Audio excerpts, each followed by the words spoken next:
There's an insane variety between video game characters, where one game puts you in the shoes of a spiky-haired kid that swings a huge key-shaped sword and travels through different worlds of the Disney universe while clubbing silver-colored creatures to death. Another one puts you in control of Lara Croft, who climbs through realistically designed elaborate cave systems in search for an ancient artifact. Next to appearance, personalities, and purpose that all change between the different protagonists, they share one basic yet essential trait: they're alive. Well, most of them. While death is something you actively need to avoid with most of your protagonists, as it would literally put a permanent end to their adventure, there are some exceptions. Sometimes a fictional universe has characters so tough and powerful that not even death itself can keep them down, and that's what we're gonna take a look at today. Hey friends, and welcome to another video. Today we will take a look at 5 undead protagonists who ended up coming back from their death and gain crazy abilities in spite of the fact that they should instead be taking a well-deserved break and leave us mortals to our own problems. Interestingly enough, being dead or undead can mean completely different things depending on the game you play, and as you will see, some protagonists get quite creative with their immortality. So, with all that said, let's take a look at 5 different protagonists who beat the odds and came back from their death, equipped with amazing new abilities that they didn't have before. Let's jump right into the video. The Chosen Undead from Dark Souls 1. Though I am absolutely sure that almost everyone watching this video is familiar with the Souls games or has at least heard about how they're insanely difficult and unforgiving for their players, there are not too many people out there who genuinely comprehend the lore of the game. Understandably so, as almost everyone and everything you encounter will immediately try to eat you, spit fire at you, or stab you, and the few NPC which don't immediately attack you upon sight are often not the most trustworthy either.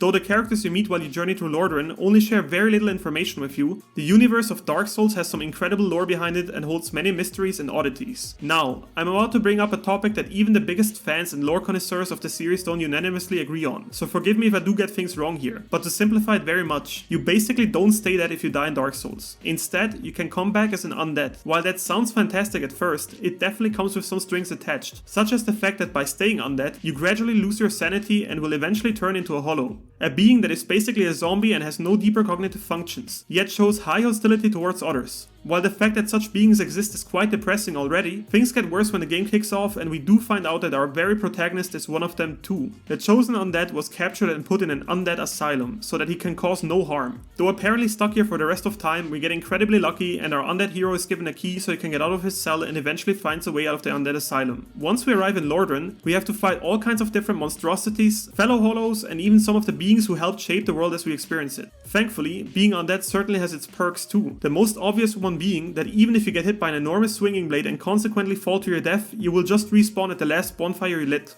Other than that, being undead also means that other players who are playing the game online won't be able to invade your world and kill you. And if you've ever played Dark Souls, you know what a relief that can be, as you won't have to deal with these weirdos. Though being undead in Dark Souls is pretty nice, the game does offer you the possibility to become human again. All it takes is finding one very specific item. In true Dark Souls-like fashion, things get even more complicated now, so bear with me. The very item that can lift the undead curse off of you is called humanity. Humanity is in essence an item that you can find in different places. You can buy it from merchants, randomly discover it while exploring the area you're in, and most interestingly, you can even get it from killing fat, venomous rats. Once you have the item in your possession, there's multiple benefits you can gain from it. If you decide to use your humanity while at a bonfire, it will reverse your hollowing and turn you into a living human being again. Other than not looking like dehydrated dog poop anymore, you can now also summon NPC or real players to help you fight tough bosses you would have to take on alone if undead. And there are even more benefits still. If you decide to hold your humanity by using it when it's in your inventory, it will give you multiple stat boosts. You become more resistant to physical and elemental attacks, curses, and humanity will even boost your item discovery rate. So while you start off as an undead and can practically always return to that state, being human or at least possessing some humanity does have its positive sides too. In the end, it doesn't matter how you choose to beat your way through the hordes of hollows and other nightmarish creatures, since your protagonist will be able to withstand even the toughest enemies, as not even death itself can keep him down. Sir Daniel Fortescue from Medieval. Although just as undead as the last protagonist, Sir Daniel Fortescue has apparently spent much more time outside of the realm of the living, proven by the fact that he's literally just a pile of bones, with the only indication that he's back among the living again being his right eye that still moves around. But to give you some more information about the moving skeleton, let's take a look at the lore of the Medieval series. Sir Daniel, who was once the very champion of the king, was the leader of a militia in the battle against the undead army of an evil sorcerer called Zarok. Unfortunately, our protagonist died at the very beginning of the battle, though he was immediately taken out by an arrow before he could do anything anything of substance in the battle against Zarok, history still came to remember Sir Daniel as the hero of Gallowmere. So not only is our hero just a pile of bones and an armor anymore, but also a sham, being credited for things he had never done and buried in the Hall of Heroes among actual champions. There's a silver lining though, as Zarok is back once more and uses a dark spell to steal the souls of the people of Gallowmere so he can once again revive his undead army. Fortunately, the spell does not differentiate between the good and the bad deceased, so ironically, our hero too gets revived by the spell and embarks on a journey to defeat his nemesis and is therefore given a chance to actually fulfill the very thing he's been written down in history for. Even when compared to other undead protagonists, Sir Daniel uses the fact that he's deceased to his full advantage, not shying away from ripping his own arm off and clubbing an annoying imp to death with it if necessary. But our knight does not stop there, as he also makes use of tiny little zombie hands that can conveniently be found in various levels. Sir Dan then gives the term using your head a whole new meaning by literally sticking his own head onto a zombie hand, which makes it possible for him to access entirely new areas he could previously not fit into. Unlike other characters on this list, Sir Dan sadly does stay dead and has no means to return to his former self. But thankfully, that does not stop him from saving the world, as he comes back from his slumber not just once, but actually twice, and even manages to find love along the way. Sir Daniel Fortescue is probably the most heroic, charming, and adorable pile of magic-infused bones you'll ever meet, which rightfully earned him a spot in the history books of Gallowmere and also one on this list. Ethan Winters from Resident Evil 7 and 8. When Resident Evil 7 first got announced and we were able to catch a glimpse of the upcoming title, most people were extremely surprised. Not only did the 7th part of the series promise to take the game back in a much more horror-focused direction and introduce the first-person perspective, which hadn't been used in a mainline title before, it also introduced a new protagonist for the first time in a while. Other than most of the heroes of previous Resident Evil titles, Ethan has no military or police training whatsoever, and on top of that has no prior clue about the bioweapons he eventually runs into, initially only getting tangled up in the events of Resident Evil 7 because his wife Mia, who was missing, suddenly reached out to him. Ethan soon finds himself in the middle of a seemingly abandoned house where he finds all kind of nasty things. After that, we eventually do find Mia, but things couldn't be further away from a heartwarming reunion, as she expresses her joy a bit differently than expected.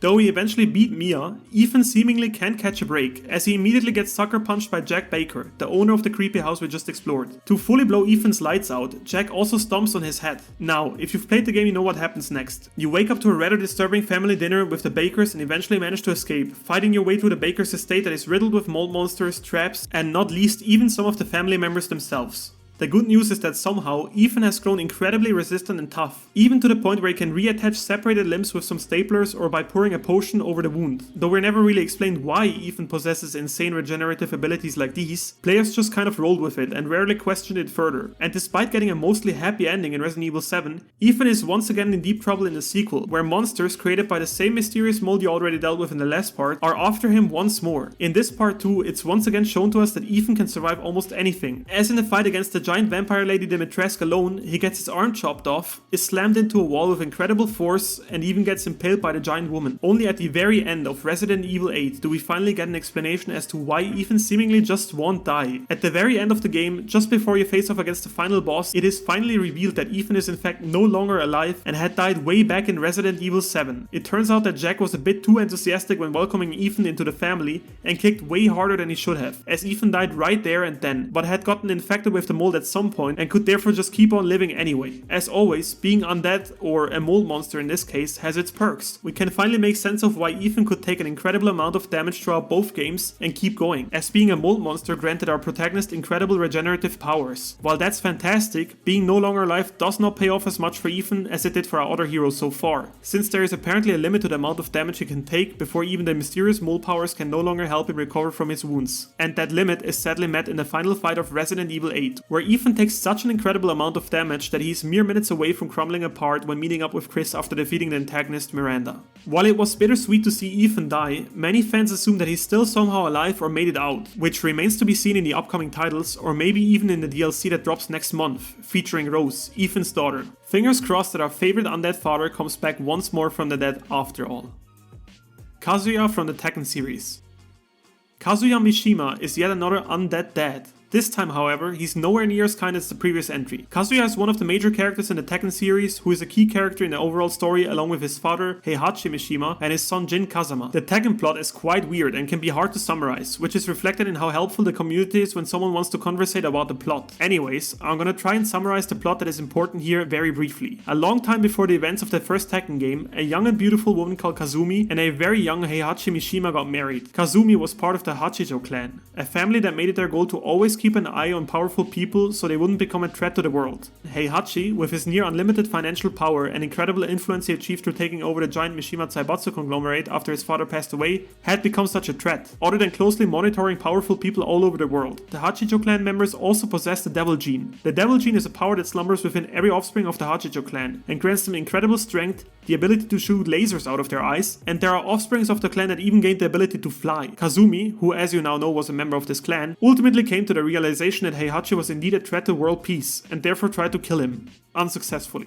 Though he had just killed his wife, Heihachi feared that his son Kazuya could have inherited the evil devil gene as well, and consequently threw him off a cliff into a ravine, badly hurting the young boy. Many years later, Kazuya, who had become an incredibly skilled martial artist, faced off against his father Heihachi once more and beat him in battle, which led to this fantastic scene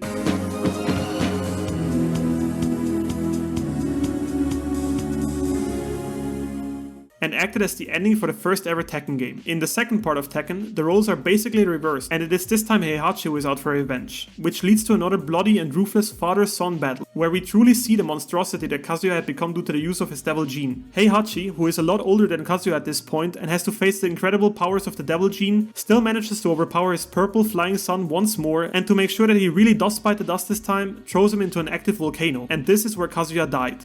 As all the other protagonists on our list, he did not stay dead though. Kazuya luckily got picked up by a rival company of the Mishima Zaibatsu and was nurtured back to health. It is safe to assume that the devil gene played a huge role in his survival of such a lethal situation, but it is worth noting that Kazuya's recovery took very long, as he was missing for an entire entry, leaving fans in the belief that he truly died in Tekken 2 for 6 whole years. As the years went on in the Tekken universe, Kazuya has grown stronger and stronger. Remember that it's been 5 whole titles since the two men last went all out on each other, and it's obvious that Kazuya did nothing but hone his devil gene skills in that time, making his transformation and the use of his powers in this title a sight to behold. Rather than the other characters on this list, Kazuya didn't gain his powers through death, but it seems that dying did boost the devil gene's powers in Kazuya, making him even stronger and tougher than before. Though the plot of Tekken is full of mysteries and contradictions, dinosaurs and scientists, one thing remains clear. Kazuya will always come back stronger and hunt you down if you try to dispose of him by throwing him down a cliff. Raziel from the Legacy of Kain series. Alright, so we've already come across quite some undead protagonists so far, who each unlock different and useful powers due to the fact that they unfortunately died. But Raziel takes things to a whole other level, as he didn't just die and get resurrected once, but actually managed to beat impossible odds twice in a row. But as always, let's start at the beginning and sum up the information about the Legacy of Kain lore that really matters here. The story of the video game series takes place in the fictional land of Noskov, where there's humans, vampires, and some weird ghostly creatures which we can't really talk about because they will go way beyond the scope of this video. All you have to know to understand the next entry is that there's one person that kicked everything off and is responsible for all the events that follow: Kain. Kain, the protagonist of many titles and name giver to the entire series, was once human but got assassinated while he was journeying through Noskov. Fortunately, Kain managed to make a deal that turned him into a vampire, which not only allowed him to come back to the world of the living, but also made it possible for him to get revenge on his assassinators. And while this might sound like a conclusion to the game, it's only the beginning, as Kain soon discovers that his assassination was but a tiny fragment in a much bigger plot. Things get insanely complicated, as Kain then embarks on a journey to kill spirits that once kept Noskov in order but have gone mad, becomes the war chief for a king, travels through time to kill a mighty warrior back when he wasn't that mighty, and eventually concludes his adventure by choosing to ruin the entire land of Noskov rather than sacrificing himself to cleanse it from evil.